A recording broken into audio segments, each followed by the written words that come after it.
झारखंड में सीएम सचिवालय से ईडी को मेल गया है, जिसमें 31 जनवरी को पूछताछ के लिए वक्त दिया गया है। ईडी ने पूछताछ के लिए अल्टीमेटम दिया था और अब 29 से 31 जनवरी का वक्त तय करने का अल्टीमेटम दिया गया। झारखंड के सीएम हेमंत सोरेन को ईडी की टीम तलाश कर रही है और सोरेन को आपको बता दें कि ईडी अब तक 10 बार नोटिस भेज चुकी है।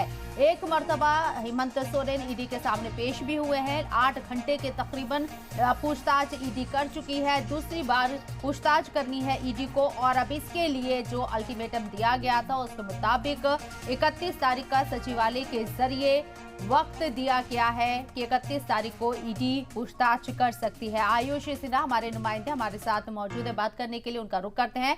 आयुष, ईडी हेमंत सोरेन को तलाश कर रही है। दिल्ली के अंदर में भी ईडी के जरिए एक्टिविटी नजर आई है। 31 तारीख का वक्त जनवरी का पूछताछ के लिए, और क्या अपडेट आपके पास?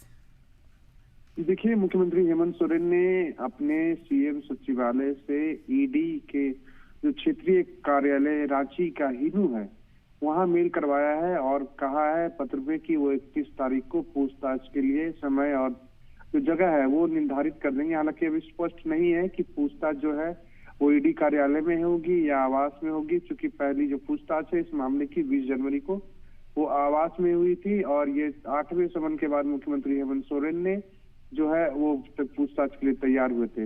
मौजूदा हालात की बात करें तो मुख्यमंत्री हेमंत सोरेन 27 जनवरी की शाम 8:30 बजे दिल्ली के लिए रवाना हुए थे।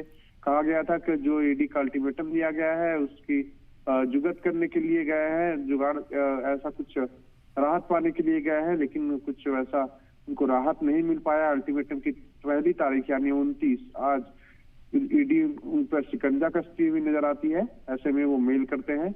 अब देखना होगा कि मुख्यमंत्री हेमंत सोरेन चूंकि 6 से 7 घंटों से लगातार गायब है, अभी ना ही वो किसी के सामने नहीं आए हैं। अब सामने आकर क्या कहते हैं। दूसरी ओर पार्टी की ओर से महासचिव प्रेस कॉन्फ्रेंस कर रहे हैं। प्रेस कॉन्फ्रेंस में भी कुछ जानकारी दी जाएगी। जी, लेकिन मेल जो किया गया है सचिवालय के जरिए 31 तारीख का वक्त दिया गया है। आपने कहा कि ईडी जो है उन्हें तलाश कर रही है। 29 तारीख को पेश होने के लिए कहा गया था। ऐसे में ईडी की तरफ से कोई बयान आया है? 31 तारीख को पेश होने के लिए हेमंत सोरेन कह रहे हैं कि वो उनके सवालों का जवाब देंगे। ईडी की तरफ से कोई रद्द अमल? देखिए, अभी तक ये मुख्यमंत्री के दिए गए मेल से दिए गए पत्र का भी आधिकारिक जानकारी नहीं मिली है, चूंकि ईडी दिल्ली के उनके जो शांति निकेतन आवास पर पहुंची थी, इससे पहले झारखंड भवन भी पहुंची थी। तो ऐसे में माना जा रहा है कि दबाव कहीं ना कहीं मुख्यमंत्री हेमंत सोरेन पे पड़ा है और उन्होंने ताखिर जो है पूछताछ के लिए हामी भरी है। मेल की आधिकारिक पुष्टि हो गई है, सीएमओ से इसकी पुष्टि की गई है। अब देखना होगा कि मुख्यमंत्री हेमंत सोरेन जब सामने आते हैं तो क्या कुछ कहते हैं।